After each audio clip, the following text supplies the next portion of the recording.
Subscribe करें और bell दबाएं ताकि कोई खबर रह न जाए।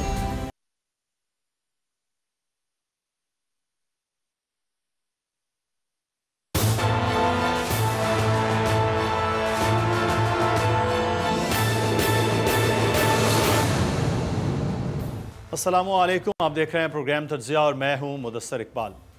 पाकिस्तान मुस्लिम नून के दो आम रहनुमाओं के अब रिहाई हुई जिनके नैब के केसेस थे। एक साबिक वज़ीर आज़म शाहिद खाकान अब्बासी और दूसरे पाकिस्तान मुस्लिम नून के सेक्रेटरी जनरल एहसन इकबाल हैं। अब दोनों की जब रिहाई हुई तो उसके बाद ये लग रहा है कि शायद फिर से जो हुकूमत के मुखालिफ इत्तेहाद के मामलात हैं वो दोबारा से तेज़ किए जाएँ। मियां नवाज शरीफ से गुफ्तगू भी हुई एहसन इकबाल की टेलीफोनिक और उन्होंने उनको जहां मुबारकबाद दी वहीं पर डटे रहने का भी कहा है। एक तरफ मियां शहबाज शरीफ जो अभी तक वापस नहीं आए हैं, मियां नवाज शरीफ की सेहत के हवाले से वो वहां पर मौजूद है। दूसरी जानिब पाकिस्तान मुस्लिम नून की यहाँ की मौजूदा क़यादत, या तो कुछ लोग जेल में थे या कुछ लोग थे भी तो वो सिर्फ और सिर्फ पार्लियामान की हद तक 2-4 बयान से आगे नहीं चल रहे थे। पाकिस्तान मुस्लिम नून और जमीयत उलमा इस्लाम फ़े के दरमियान कुछ फासले भी आए क्योंकि जमीयत उलमा इस्लाम फ़े का उस तरह साथ बकौल मौलाना फजलुर रहमान वो नहीं दिया उन्होंने। लेकिन अब क्या दोबारा से गैदरिंग होने, दोबारा से इकट्ठे होने और मार्च की बात कर रहे हैं। पाकिस्तान मुस्लिम नून या पाकिस्तान पीपल्स पार्टी का साथ देगी मौलाना फजलुर रहमान का।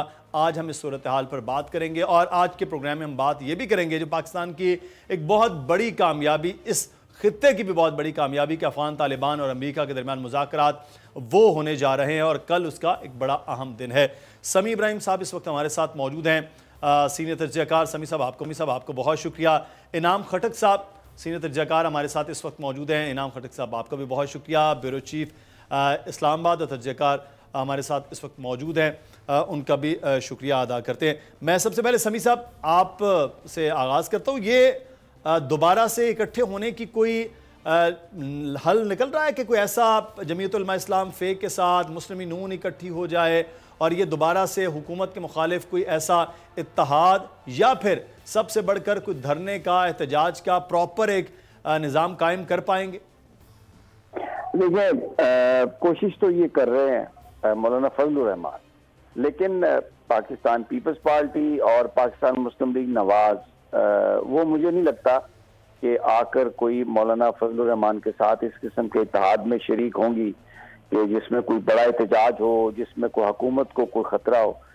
आप जरा थोड़ा सा 3-4 महीने पहले चले जाएं। दिसंबर में मौलाना फजलुर रहमान का धरना था और बड़ी बड़ी बातें हुई उससे पहले कि मैं आ रहा हूँ, 1 मिलियन लोग लेके आ रहा हूँ, नून लीग भी मेरे साथ होगी, पीपल्स पार्टी भी मेरे साथ होगी। लेकिन क्या हुआ? 1 मिलियन लोग तो नहीं आए, चंद हजार लोग आए और पीपल्स पार्टी और मुस्लिम लीग नवाज ने धरने में शिरकत ही नहीं की, सिर्फ एहतजाजी जलसे में आए, तकरीरें की और चले गए। फिर मौलाना ने कहा कि हमें यकीन दहानी करा दी गई है, बहुत जल्दी खुशखबरी मिलेगी, इमरान खान साहब जा रहे हैं, 3 महीने में इलेक्शन हो जाएंगे। अब अगर वो खुशखबरी थी तो अब वापस क्या लेने आ रहे हैं? अब किस चीज की कोशिश कर रहे हैं? तो ये एक अखबारात में अपने आप को जिंदा रखने के लिए ये एक कहानी है जो अभी तक अपोजिशन के बयानात हैं, जो अयाज सादिक साहब बात कर रहे हैं। मुस्लिम लीग नून क्लियरली 2 धड़ों में इस वक्त बढ़ चुकी है।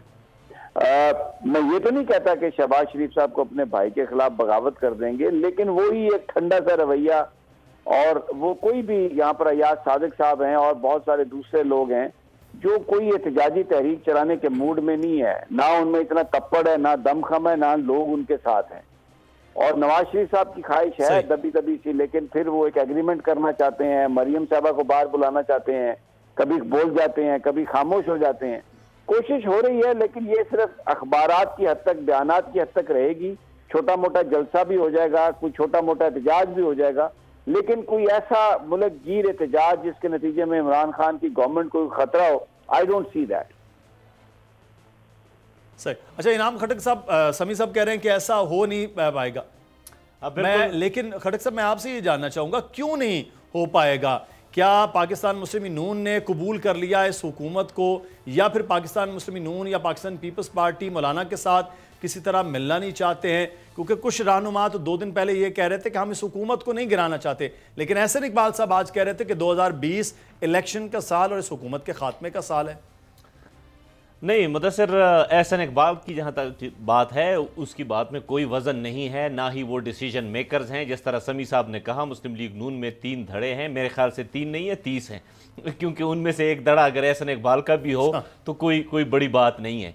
और ये खाम में एक शोशा छोड़ देते हैं, वरना मुस्लिम लीग नून का तो ये हाल है कि अगर शाहिद खाकान अब्बासी जब वो प्रोटेक्शन आर्डर उनके जारी हुए तो वो अपोजिशन चेंबर यानी शहबाज शरीफ के चेंबर में बैठे हुए हैं और ख्वाजा आसिफ साहब कहते हैं मुस्लिम लीग नून के बाकी अरकान पार्लियामेंट को कि देखें वो बम बैठा हुआ है, ख्याल करें अंदर ना जाएं। यानी उनके स्पीकिंग टर्म्स तक नहीं है। दो इतने बड़े सियासी लीडरान यानी कि शहबाज शरीफ और नवाज शरीफ के बाद और कौन रहता है, तो यही सियासी लीडरान है। और अगर उनके आपस में स्पीकिंग टर्म्स नहीं हैं तो आप उनका हाल देखें। दूसरी तरफ आप पाकिस्तान पीपल्स पार्टी और मुस्लिम लीग नून के दरमियान जो इख्तलाफात हैं उस पर भी आए। एक कहता है कि इन हाउस कोई तब्दीली हो, जबकि PMLN कहती है कि नहीं मिड टर्म इलेक्शंस हों। मौलाना फजल रहमान साहब बीच में आ जाते हैं। मैं समी साहब के साथ एग्री करता हूँ कि देखें वो पॉलिटिशियन है, ज़रूर कोई ना कोई शोशा छोड़ेंगे, अपने आप को ज़िंदा भी रखेंगे और रेलेवेंट भी रखेंगे। लेकिन जहाँ तक एहसन इकबाल की बात है, अलबत्ता हम यहाँ पर जो सबसे इम्पॉर्टेंट बात है वो नैब की कारकर्दगी है। समी साहब एग्री करेंगे कि शाहिद खाकान अब्बासी बावजूद इसके कि he is a farmer prime minister और एहसन इकबाल साहब के खिलाफ जो केसेस हैं या बाकी जो मुल्ज़मान के खिलाफ केसेस हैं, ठीक है एक बड़ा नारा था एहतसाब का, अब तक कोई रिकवरी नहीं हुई। यानी एट द एंड यही रिजल्ट होना है ना, किसी को जेल भेजना ये अवाम की ख्वाहिश नहीं है। ये पॉलिटिकल ख्वाहिशात हो सकती है लेकिन अवाम को कुछ नहीं मिलता। अभी तक 1 रुपए की रिकवरी नहीं हुई, उल्टा नेब खर्च कर रही है अपने प्रोसिक्यूशन पर। जेल की गाड़ियां यूज़ हो रही हैं, सरकारी फ्यूल यूज़ हो रहा है। तो बजाय इसके कि हम कोई पैसा रिकवर करते, अब तक नेब की कारकर्दगी माइनस में है, ज़ीरो में नहीं है। ज़ीरो में तब होती जब हम कहते कि कोई रिकवरी नहीं हुई। अब तो नेब अपने से खर्च कर रही है, बहुत सारे प्रोसिक्यूशन की टीम को अपॉइंट करना, नए PG को अपॉइंट करना। तो ये मेरे ख्याल से नेब की कारकर्दगी पर सवालिया निशान है और यही वो फॉल्ट लाइंस हैं जिसका अपोजिशन फ़ायदा ले रही है। समी साहब आप एग्री करेंगे मेरे साथ कि अपोजिशन क्या कहती है? अपोजिशन के पास कोई बयानिया ही नहीं है माँ सिवाय हुकूमत की कारकर्दगी के। फ्यूल प्राइसेस हैं, महंगाई है, बाकी चीज़ें हैं, चैलेंजेस हैं।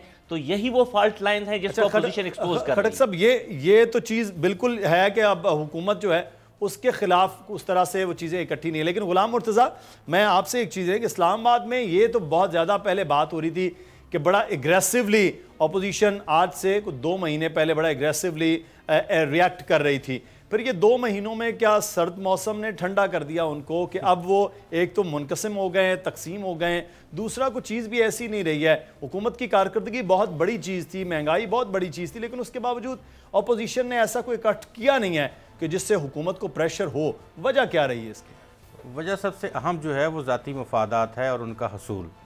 किस तरह से ये सियासी पार्टियाँ इस वक्त जो पाकिस्तान में मौजूद हैं, उनके नैब के केसेस थे, नैब से कुछ लोग सज़ा याफ्ता थे जिन्होंने लंदन जाना था, उस वक्त ज़ाहिर है पॉलिटिक्स कुछ और थी। वो जब लंदन चले गए हैं तो उसके बाद की पॉलिटिक्स जो है वो यकसर तब्दील हो गई है। वहाँ पे अब बात किसकी चल रही है? पहले आप जानते हैं कि जब पार्लियामेंट में जनरल साहब का केस गया वहाँ पे एक्सटेंशन का, तो उस वक्त तमाम जमातें जो थी वो एक जगह पे इकट्ठी हुई और उन्होंने उनको वोट किया। लेकिन उसके साथ साथ हमने ये भी देखा कि मरीम नवाज शरीफ जो थी वो घर में कुछ ऐसी मुलाकातें कर रही थी जिनकी जो मंदरजात थे वो लीक हुए और वो हमारे सब जो जर्नलिस्ट भाई हैं उन तक भी पहुँचे, दीगर लोगों तक भी गए और पॉलिटिशियंस तक भी गए। उसके बाद इन्होंने दिसंबर का था कि ये अपने वालिद साहब के साथ जाएंगी वहाँ पे, तो पॉलिटिक्स जो है उसमें दोबारा जान आएगी और मियाँ शहबाज शरीफ जो हैं वो इस इत्तेहाद को जब मौलाना साहब के साथ पाकिस्तान पीपल्स पार्टी के साथ मिल के आगे हुकूमत के ख़िलाफ़ कुछ खड़ा करेंगे। लेकिन नवाज शरीफ साहब ने ये बात अपने भाई से कही कि इस वक्त मौजूदा हुकूमत को गिराना या उनके ख़िलाफ़ कोई भी ऐसा काम करना ये बुनियादी तौर पे उनको फ़ायदा देने के मुतरादिफ है, आप इससे पीछे हट जाएं। और जब मियाँ नवाज शरीफ ने अपने भाई शहबाज शरीफ की बातें 2, 3, 4 और भी बातें थीं जिनमें चौधरी निसार अली ख़ान से मुलाकात भी थी, बाकी भी कुछ ऐसी सूरत हाल थी, वो उन्होंने नहीं मानी, तो उसके बाद ये सिलसिला जो था वो एक जमूद का शिकार हो गया। अब मौलाना फजल रहमान भी बात कर चुके थे, बिलावल भुट्टो जरदारी भी मुख्तलिफ बातों में ये बयान दे चुके थे कि हमें तब्दीली चाहिए, शहबाज शरीफ को मिस कर रहे हैं हम, उन्हें पाकिस्तान आना चाहिए। अब एक गैर मशरूत किस्म का ना दरमियान में एक ऐसी कुछ चीज़ें मौजूद हैं जो हल नहीं हो रहे मामला, तो उस वजह से अभी शहबाज शरीफ साहब वहाँ बैठे हुए हैं और मरीम नवाज़ शरीफ साहबा यहाँ बैठी हुई हैं। अगर पॉलिटिक्स जो है वो अपोजिशन की चलेगी तो वो शहबाज शरीफ होंगे, बिलावल भुट्टो जरदारी होंगे, मौलाना फजल रहमान होंगे, ये पॉलिटिक्स करेंगे, ये चलाएंगे। मियाँ नवाज़ शरीफ अगर पॉलिटिक्स करने की कोशिश करेंगे तो फिर जिस तरह उनकी ज़मानत ज़ब्त हुई है, पहले ज़मानत वो मनसूख होगी, फिर ये दोबारा नोटिस होंगे कि वापस बुलाया जाए, जेल में डाला जाए, और मरियम के हवाले से भी बहुत सी चीज़ें फिर सामने आ जाएंगी। तो ये इस तरह से निज़ाम चलेगा।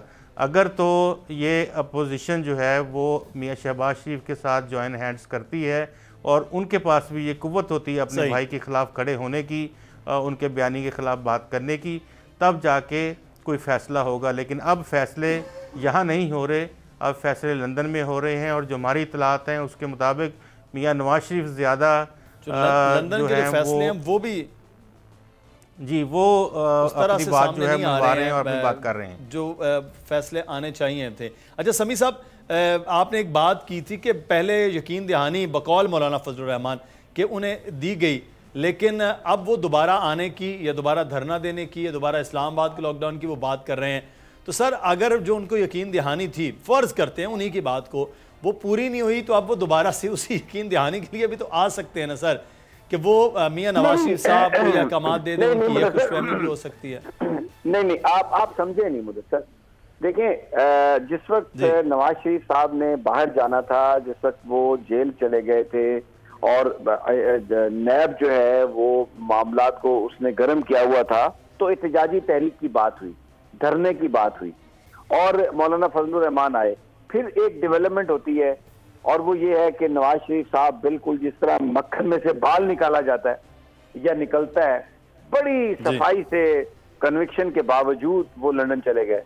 और उनकी बीमारी कितनी थी वो मैं और आप सब हम जानते हैं कि वो लंदन की सड़कों पर हमें घूमते फिरते नजर आए, और वो लोगों को टेलीफोन भी कर रहे हैं, मुबारकबादें भी दे रहे हैं, पॉलिटिक्स के डिसीजन भी ले रहे हैं, मुलाकातें भी कर रहे हैं, यानी मुलाकातें भी चल रही हैं। अच्छा, फिर हम ये देखते हैं कि नैब ने बुला लिया बिलावल भुट्टो को। इससे पहले जरदारी साहब की भी जमानत हो गई, तो वो भी चले गए हॉस्पिटल में। तो जो अपोजिशन के लीडर जो परेशानी में थे, उनकी परेशानियां खत्म हुई, तो मामला एहतजाज का खत्म हो गया। मौलाना फजल रहमान साहब भी बुनियादी तौर पर, बहुत सारे लोग ये कहते थे कि इस धरने के नतीजे में नवाज शरीफ साहब बाहर चले जाएंगे, और वही हुआ, हालांकि वो अदालती हुक्म से गए। अब उसके बाद बुला लिया उन्होंने बिलावल भुट्टो को, नैब ने 30 सवाल दे दिए, और मरियम नवाज साहबा की बाहर जाने की दरखास्त नहीं मंजूर की गई, हमजा शहबाज की जमानत नहीं हुई, और नवाज शरीफ साहब की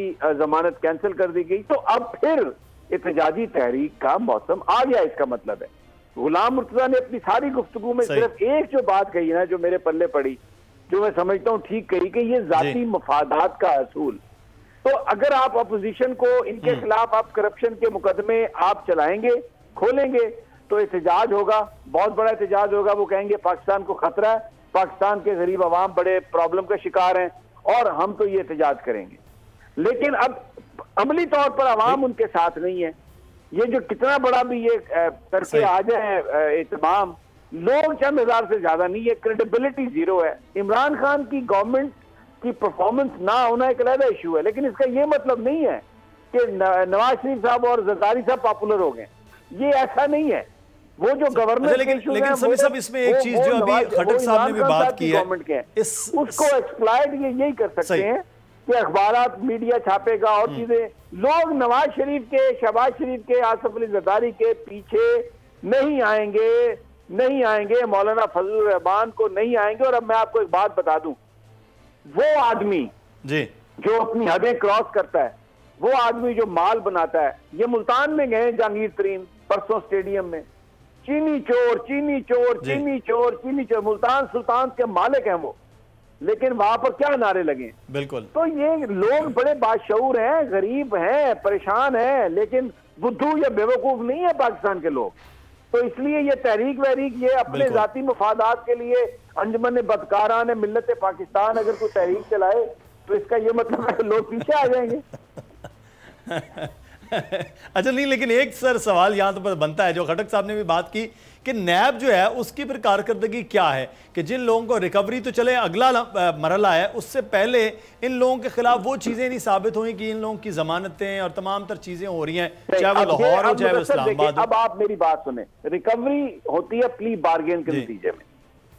वो रिकवरी ये तो कहते हैं चमड़ी जाए दमड़ी ना जाए। अब छोटी छोटी प्ली बार्गेन हो रही है। वो जो फेक अकाउंट केस है उसमें वो है तो 4-5 अरब का मामला, लेकिन उसके कोई 20-25 केस हैं और वो 10-10, 15-15 अरब की प्ली बार्गेन वहां पे हो रही है। अच्छा, शरीफ खानदान के बारे में ये था कि थर्ड पार्टी ने पैसे देने थे और आपको पता है वो कहां से आने थे। वजीर आजम भी कल होके आए हैं वहां से, उन्होंने इससे पहले 3 बिलियन प्लेज भी किए। अच्छा, वो तो पैसे अब सारे की सारी वो जो डील है वो सारी की सारी रुक गई। जहां तक जमानतों का मामला है ना, देखिए जमानत मेरिट पे नहीं होती केस के, जमानत इसलिए होती है नैब से जज साहब पूछते हैं कि आपको इस बंदे की ये दरकार है तफ्तीश के लिए, तो वो बंदा नैब कहती है नहीं जी हम इस मुकदमे में तो इनकी हम मुकम्मल कर चुके हैं इन्वेस्टिगेशन। तो जब इन्वेस्टिगेशन कंप्लीट हो चुकी है, बंदा मुलजम जो है वो दरकार नहीं है, तो फैसले से पहले उसको आप जेल में क्यों रखेंगे। किसी की जमानत होने का मतलब ये नहीं है कि वो उस मुकदमे में बेगुनाह है। वो मुकदमे का जब फैसला होगा तो फिर पता चलेगा वो बेगुनाह है या नहीं। यहाँ पर जब अदालतें जमानत लेती हैं तो ये कह दिया जाता है कि जी कोई ठोस सबूत ही नहीं है और जनाब को पैसे नहीं आए। भाई ये कोई सऊदी अरब की किंगडम थोड़ी है कि एमबीएस की तरह आप बंदों को उल्टा लटका दें, रिट्स होटल में गद्दों पे लिटा दें बिलियनर्स को और उनसे कहें तुम्हें नीचे फेंक रहे हैं। तो ये तो यहाँ पे तो कानून है, लोग अदालतों में चले और पाकिस्तान की अदालतें बहुत वाइब्रेंट हैं। तो मुझे तो लगता है कि सिस्टम इज वर्किंग और ये इनकी जान नहीं छूटेगी, ये मैं आपको बता रहा हूं। देखिए पाकिस्तान अदालतों ने बड़े बड़े फैसले दिए हैं, 460 अरब की रिकवरी का एक फैसला किया, फिर लंदन से पैसे आए, पैसे तो आ रहे हैं भाई, रिकवरियां तो हो रही हैं। सही। अच्छा खटक साहब, रिकवरियां नैब के मुख्तलिफ मामलात के हवाले से हो रही हैं। अच्छा आप मुस्कुरा भी रहे हैं खटक साहब, मैं आपकी मुस्कुराहट की वजह के साथ साथ मेरा सवाल भी खटक साहब, एक चीज़ तो बहरहाल यहाँ पर है कि जिन लोगों के खिलाफ ये मुकदमात हुए, जिन लोगों के खिलाफ ये चीज़ें हुई, वहाँ पर मुकदमात या करप्शन वो चीज़ें तो मौजूद थी, वो ऑन पेपर उन चीज़ें वो थी। अब उसको साबित करना वो प्रोसिक्यूशन का काम था, उसके खिलाफ सबूत इकट्ठे करना वो प्रोसिक्यूशन का काम था। वहाँ तो वो ये हो सकती है, लेकिन हम ये नहीं कह सकते कि ये धुले हुए साफ सुथरे ये वो सियासतदान हैं जिन्होंने एक दमड़ी चमड़ी की कोई करप्शन नहीं की है। मुदस्सिर, मैं बिल्कुल एग्री करता हूं आपके साथ, लेकिन हम ये कह रहे हैं कि समी साहब ने बात की कि अगर मुल्जिम नेब को नहीं चाहिए और उसकी इन्वेस्टिगेशन का प्रोसेस मुकम्मल हुआ है तो फिर अदालतें पूछती हैं कि इसका क्या करें, तो इस बेस पे ज़मानत मिलती है। बिल्कुल समी साहब, आपके साथ मैं एग्री भी करता हूँ, डिसएग्री भी करता हूँ, क्योंकि यही सहाफ़त का हुस्न है। मैं ये कहता हूँ कि एहसन इकबाल और शाहिद खाकान अब्बासी के केस में नेब ने फैसला किया है, चेयरमैन नेब की सदारत में, कि हम सुप्रीम कोर्ट में चैलेंज कर रहे हैं उनकी जमानतों को। इसका मतलब है कि अगर हम इमरान खान की बात माने कि इस मुल्क का सबसे बड़ा इशू करप्शन है, तो फिर प्रायोरिटी पे ये काम होना चाहिए और जिनके खिलाफ केसेस हैं, जो जेन्युइन केसेस हैं, वो मंतकी अंजाम तक पहुंचने चाहिए। मसला ये है मुदस्सिर के इस मुल्क में जो कि अभी समी साहब ने एक बात की फेक अकाउंट्स केस की, वो बहुत बड़ी करप्शन का केस है, इसमें शक नहीं है। जो सियासतदानों की करप्शन है उससे कहीं ज़्यादा बड़ी करप्शन का केस है। हम ये कहते हैं कि ये क्या वजह है कि नेब किसके कहने पर सिर्फ मखसूस लोगों को ही तलब करती है। जैसे अगर बिलावल कोई बात करे तो अगले रोज़ उनकी तलबी हो जाती है, और सिर्फ पॉलिटिकल पार्टीज़ के लोग यानी सिर्फ सियासतदान ही क्यों करप्ट हैं, ऐसी कोई बात नहीं है। एक एमएनए, मैं सपोज करें आपको जावेद लतीफ़ की बात बताऊं कि उसके खिलाफ नून लीग का एमएनए था, उसके खिलाफ केस है कि उसके असासे आमदन से ज़ायद हैं और उसने अपने इख्तियारात का नाजायज़ इस्तेमाल किया है। तो हम जावेद लतीफ़ साहब से यही बात पूछ रहे थे कि आपके कौन से इख्तियारात हैं, एक एमएनए के कौन से ऐसे इख्तियारात हैं कि उसने नाजायज़ फ़ायदा लिया है। यानी फिर फिर हम कहते हैं कि कुछ केसेस जो पीटीआई के पॉलिटिशियंस के खिलाफ थे वो मंतकी अंजाम तक पहुंच गए, उनके खिलाफ असाजात के केसेस थे, उनको क्लोज किया गया, इंक्वायरियां क्लोज की गई। सिर्फ मखसूस लोगों को टारगेट बनाना अपोजिशन के साथ नेकी करने के मुतरादिफ है। मैं कहता हूं इस हवाले से, क्योंकि अपोजिशन मुस्तहकम होगी, वो जब आप गिल्टी फील नहीं करते तो आप ताकतवर फील करते हैं।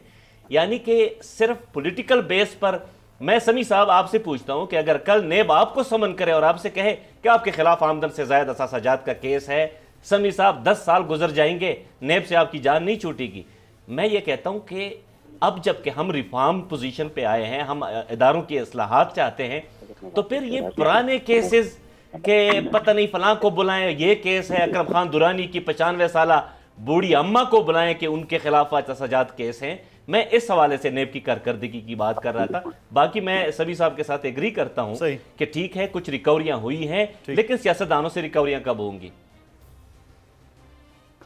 सही, सियासतदानों की रिकवरियां शायद एक लंबा प्रोसेस चल रहा है और उस पर यकीनी तौर पर कुछ ना कुछ तो चीज़ें निकलनी चाहिए, लेकिन सभी सब कह रहे हैं कि चीज़ें आ रही हैं, वो कहाँ से किधर से। ठीक है, समी साहब के साथ हम 50% एग्री करते हैं। सही, चलें 50% एग्री और 50% डिसएग्री हो गए। समी साहब आप कुछ बात करना चाह रहे थे, आपकी आवाज़। जी समी साहब।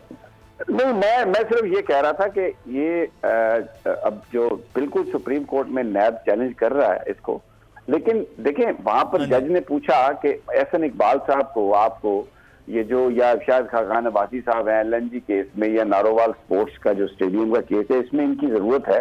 उन्होंने कहा कि नहीं, इनकी कोई जरूरत नहीं है, ये तो हम तफ्तीश कर चुके हैं, लेकिन हम इन्हें एसेट्स बियॉन्ड मींस में इन्वेस्टिगेट करना चाहते हैं।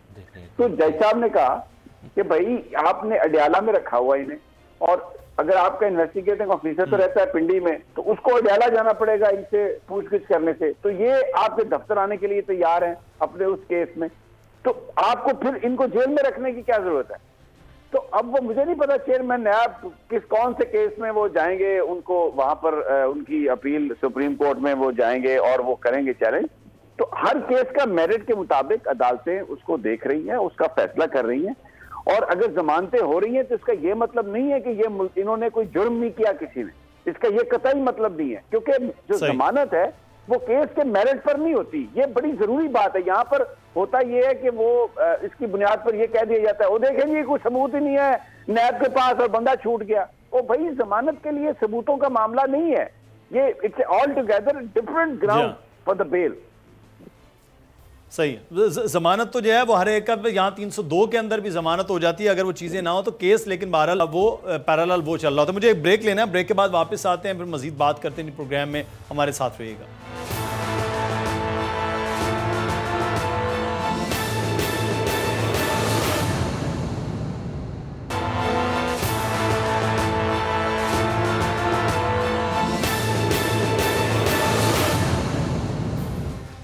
ब्रेक के बाद आपको खुश आमदीद कहते हैं। गुलाम मुर्तज़ा साहब, अब जब ज़मानतें हुई हैं 2 अफराद की, और ये दोनों अफराद वो हैं जो जेल जाने से पहले और जेल जाने के बाद या जब पेशी पे आते थे, इनका वो रवैया खासा एग्रेसिव होता था हुकूमत के हवाले से, और ये कहा जाता है कि ये वो कैंप है जो शहबाज शरीफ साहब की नहीं बल्कि नवाज शरीफ साहब की शायद वो सियासत का वो हिस्सा होता है। अब पार्लियामान के बाहर तो जो नवाज शरीफ या शहबाज शरीफ साहब अहकामात होंगे उसके मुताबिक ही होगी पूरी जमात, लेकिन पार्लियामान में इनके आने के बाद को आपको लगता है कि फिर वो दोनों जानिब से हुकूमत और अपोजिशन की एक वो सख्ती खिंचाव का अमल दोबारा से नज़र आएगा?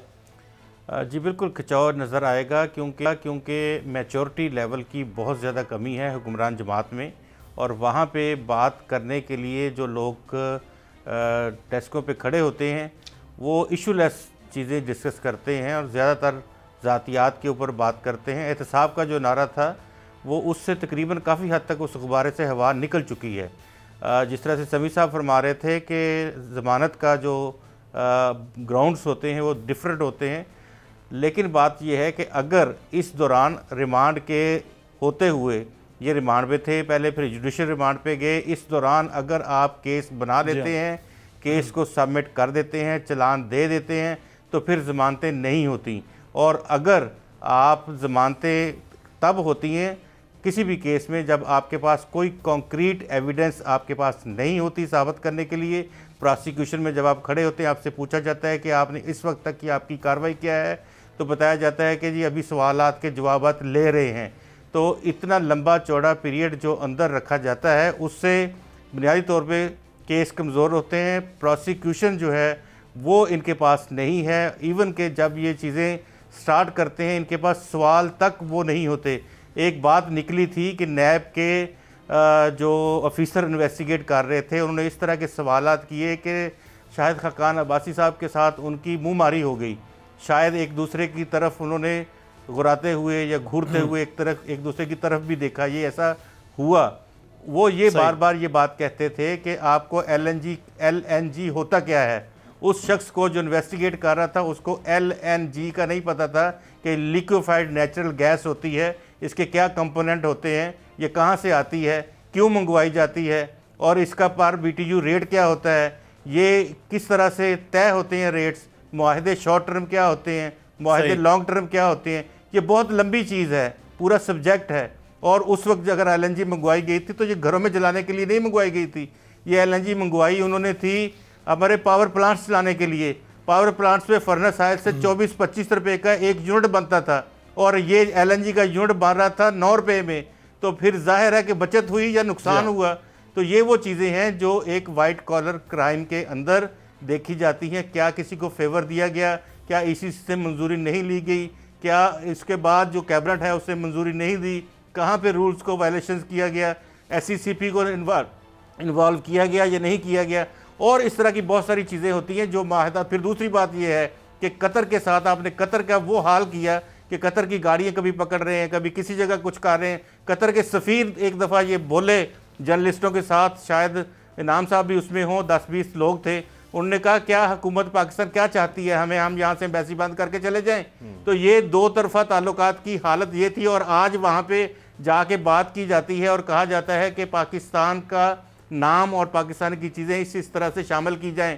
तो ये वो चीज़ें हैं जो एक इमेच्योर लेवल पे जब चीज़ें की जाती हैं, नैब की तरफ से भी गवर्नमेंट की जानिब से भी ये की गई हैं। और अब मैं इसके पहले दिनों में ये बात कह चुका हूँ कि इससे कुछ नहीं निकलने वाला, तो आज भी उससे कुछ नहीं निकल रहा। अब उनको दोबारा बुला लें। अब बात यह है कि एक बंदा जो अभी हम बात कर रहे थे कि पाकिस्तान जिंदाबाद के नारे लगाता है, बाहर से पढ़ा लिखा है, बातों को समझता है, करप्शन वो नहीं करता ना उसने की, जो लोग बहुत करीब से जानते हैं वो समझते हैं कि करप्ट नहीं है। उसको आप अगर बार बार यही बात करते रहेंगे तो फिर वो उसका नारा क्या होगा, फिर वो सोच किस तरफ जाएगी। तो फिर ये इशू जो हैं वो आगे बढ़ते हैं और इसके ये इस तरह के इश्यूज, नॉन इश्यूज जो होते हैं वो बच्चे पैदा करते हैं, वो गलतियां बनती हैं और गलतियां फिर आपको लेकिन सर एक चीज इसमें बड़ा क्लियर होना चाहिए कि अगर किसी पर इल्ज़ाम है तो उस इल्ज़ाम को भी साबित होना चाहिए, अगर नहीं है तो उसका फिर रद्द होना चाहिए, ताकि वो डिक्लेयर या तो मुजरिम हो जाए और डिक्लेयर जो है वो बिल्कुल पाक साफ उससे होना चाहिए। बीच में 10-10 साल की इंक्वायरीज जो हैं वो लोगों के किरदार पर भी, उनके करियर पर भी बहरहाल वो एक दाग बन के रहती हैं, उन चीज़ों को क्लियर होना चाहिए। अच्छा, मुझे वक्त भी कम है, एक बड़ा इंपॉर्टेंट इशू है समी साहब, आपकी मौजूदगी का फ़ायदा उठाते हुए कतर की बात हो रही है। तो कतर में एक बहुत बड़ा काम हो रहा है कि वो अफगान तालिबान के दरमियान अमन मुआहदे की दस्तखत की तकरीब है जिसमें वज़ीर ख़ारजा शाह महमूद कुरैशी शिरकत कर रहे हैं। ये पाकिस्तान के लिए सबसे ज़्यादा कहा जाता है कि अफ़गानिस्तान का अमन होगा तो ख़ित्ते में जहाँ अमन है वहाँ पाकिस्तान के अमन और पाकिस्तान की तरक्की और पाकिस्तान के जो CPAC का मनसूबा है उसके लिए सबसे ज़रूरी है। पाकिस्तान की बहरहाल समी सबसे ज़्यादा कोशिशें हैं और उससे भी ज़्यादा पाकिस्तान की कुर्बानियाँ हैं और पाकिस्तान की फ़ौज की कुर्बानियाँ, पाकिस्तान की आवाम की कुर्बानियाँ हैं। आज ये जो मुआहिदा हो रहा है, जो आपको लगता है कि ये वक्त शुरू हो गया इस खित्ते में अमन का? भाई अभी मैं अपने दोस्त और अपने भाई मुर्तजा की इंतहाई जज्बाती उनका जो बयान है मैंने वो सुना, बहुत जज्बात में थे और मैं बड़ी कदर करता हूँ उनके जज्बों की। देखिए उन्होंने 2-3 बातें कही। उन्होंने कहा बड़ी इमेच्योर हुकूमत है। अब ये जो आपने कहा ना इतना बड़ा काम होने जा रहा है, ये इसी इमेच्योर गवर्नमेंट का काम है। अब डोनाल्ड ट्रंप ने 2018 में कहा था पाकिस्तान से बात नहीं करनी, जो उसका पहला ट्वीट था। It was Pakistan government, civil and military government, जिन्होंने अमेरिका को कन्विंस किया कि ये मुज़ाकरात करके तभी आप इससे निकल सकते हैं। और ये क्यों कहा था कि अगर अमेरिका यहाँ से शिकस्त खा के चला गया तो पूरे आने वाले 20 साल वो जो पाकिस्तान के खिलाफ लॉबी है वो यही कहती रहेगी कि पाकिस्तान ने अमेरिका को शिकस्त दी, पाकिस्तान ने अमेरिका को शिकस्त दी और हम सोल सुपर पावर से ये इस किस्म के रिलेशनशिप हम नहीं रख सकते। ना इस तरह के परसेप्शन के साथ हम आसानी से दुनिया में जी सकेंगे। फिर ये पाकिस्तान को टॉप 10 टूरिस्ट रिजॉर्ट भी इसी इमेच्योर गवर्नमेंट के दिनों में करार दिया गया।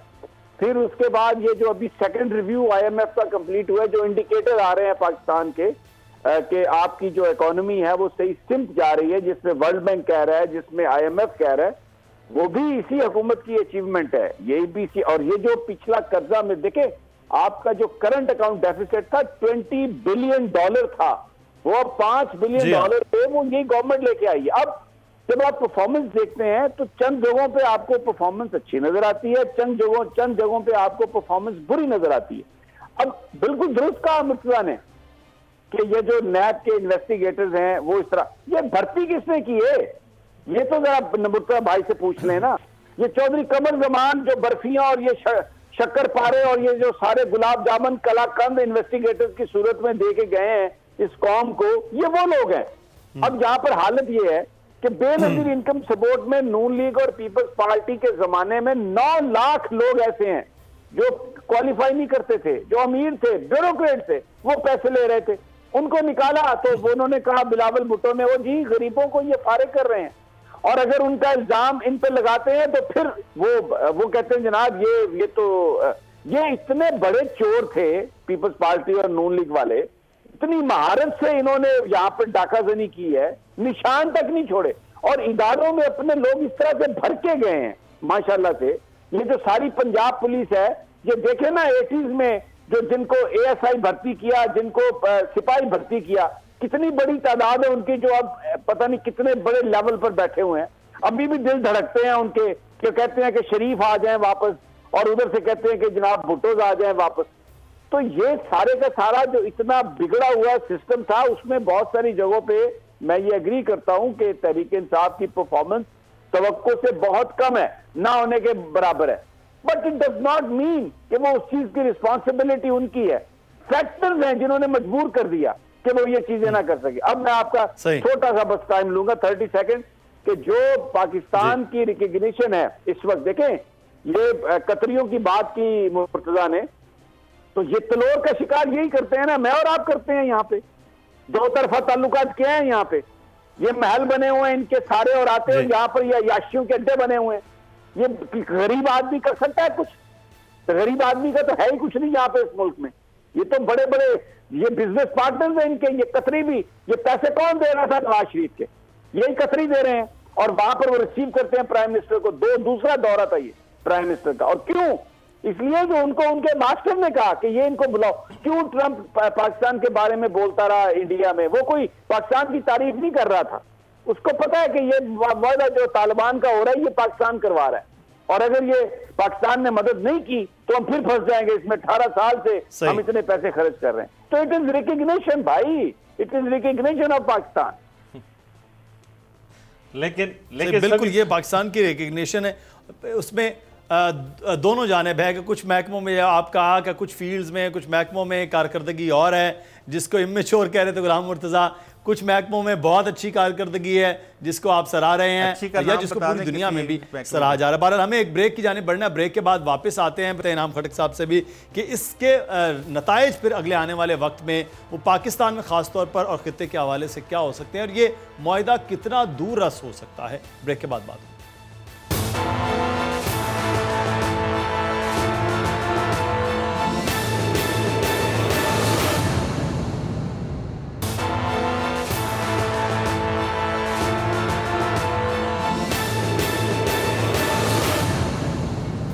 ब्रेक के बाद आपको खुश आमदीद कहते हैं प्रोग्राम तज्ज़िया में। और इनाम खटक साहब, ये मुआहिदा हो रहा है, कल का दिन बड़ा इस हवाले से आम कहा जा रहा है, लेकिन ये मुआहिदा अमेरिका के भी बहरहाल वो कहा जाता है कि ना उस पर कोई एतमाद हो सकता है।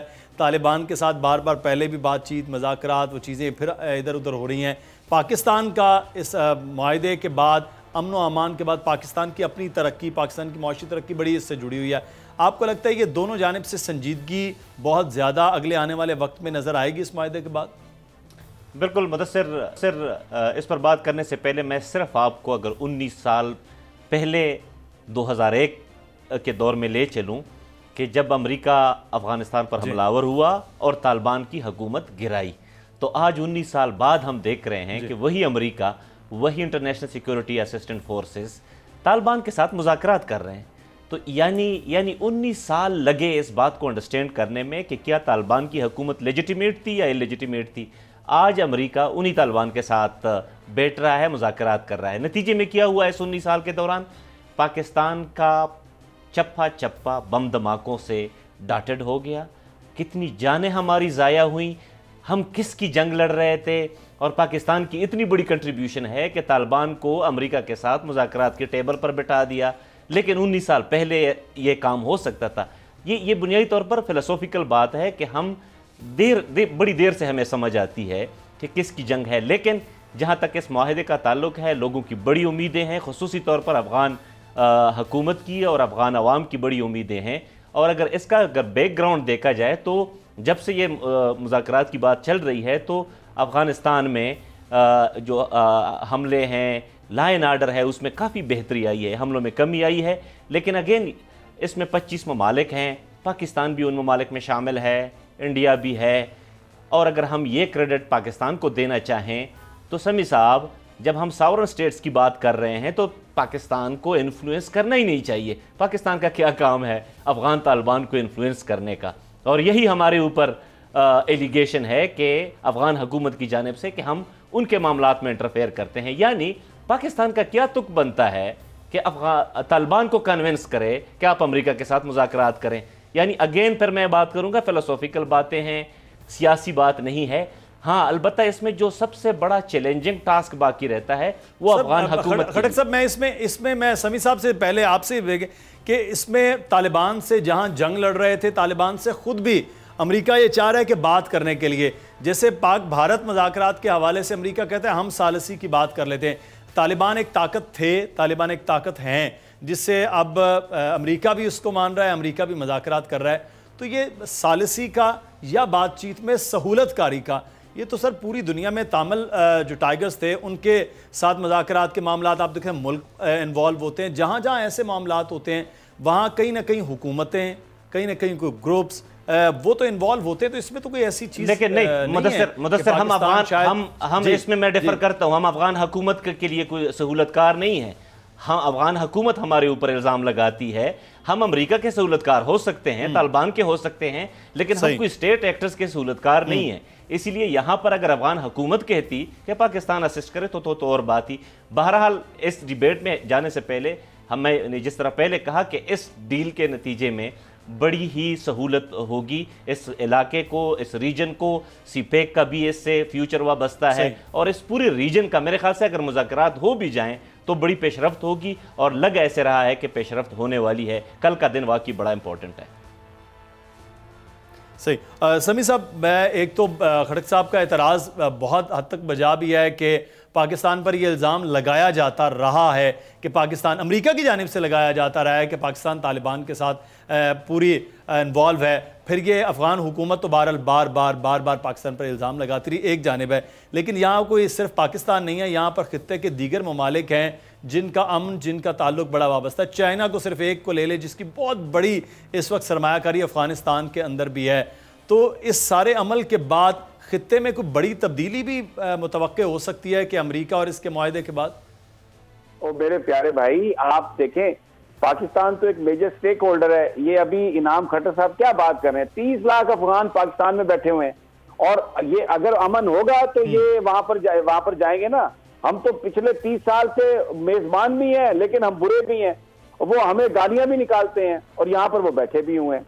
और फिर दूसरी बात ये कि ये किस अफगान हुकूमत की बात कर रहे हैं? अगर ये 4000 अमरीकी फौजी चले जाएं तो वो 4 दिन वहां पे रह नहीं सकती हुकूमत। वहां पे वो 20% हिस्सा उस हुकूमत के पास है, 80% हिस्सा तालिबान के पास है या नॉर्दर्न अलायंस के पास है। तो ये कौन सी हुकूमत है? इसकी लेजिटिमेसी क्या है जिनके पास अपने? ये तो पूरी दुनिया से इनका देखे ना। बात ये है कि पाकिस्तान तो कोशिश क्या कर रहा है कि ये एक स्टेबिलिटी आ जाए। वो जो जिनकी तालिबान की बात कर रहा है वो तालिबान अफगानी है ना, वो अच्छा, अगर वहां पर वो अब अमेरिका के साथ मुज़ाकरात के बाद उनके आपस में मुज़ाकरात होंगे और जिसमें वो अपनी पावर शेयरिंग जो भी करें, जिस तरह से भी करें, हमारा तो ये कंसर्न है कि ये हमारे अंदर जो यहाँ पर जो सारी क्लाशनिकोफ आई, जब रूस आया अफगानिस्तान में और अमेरिका ने मुजाहिदीन इकट्ठे किए पूरी दुनिया के, और ये अफगानिस्तान की जंग की आज़ादी हुई, तब तो हम तालिबान और ये सारे अफगान, पाकिस्तान, ये करज़ई भी इधर था, ये सारे इधर थे और पाकिस्तान की मदद मांगते थे और कहते थे पाकिस्तान ही हमें बचाएगा, और पाकिस्तान ने आज़ादी अफगानिस्तान को दिलवाई। अब कहते हैं जी वो सॉवरन स्टेट है। और भाई अपने बंदे ले जाए वापस, वो सॉवरन स्टेट है। हम कब कहते हैं कि वो सॉवरन स्टेट नहीं है, लेकिन वो उनका सारा मलबा तो हमारे ऊपर पड़ा हुआ है। तो जहां पर जो सारा क्लाशनिकोव कल्चर आया वो इसीलिए तो आया सारा। ठीक है, चलिए अब ये है कि इस अगले आने वाले वक्त में इस मुज़ाकरात के बाद मैं कहता हूं चीजें हैं वो बेहतर हो जाएं तो ये इस अफगानिस्तान के लिए भी, पाकिस्तान के लिए भी, सब के लिए अच्छे। अच्छा, वक्त पे ख़त्म हुआ। इनाम खटक साहब आपका बहुत शुक्रिया, गुलाम मुर्तज़ा साहब आपका बहुत शुक्रिया, समी इब्राहिम साहब आपका बहुत शुक्रिया। मुदस्सिर इकबाल को इजाज़त दीजिए प्रोग्राम से। अल्लाह हाफ़िज़।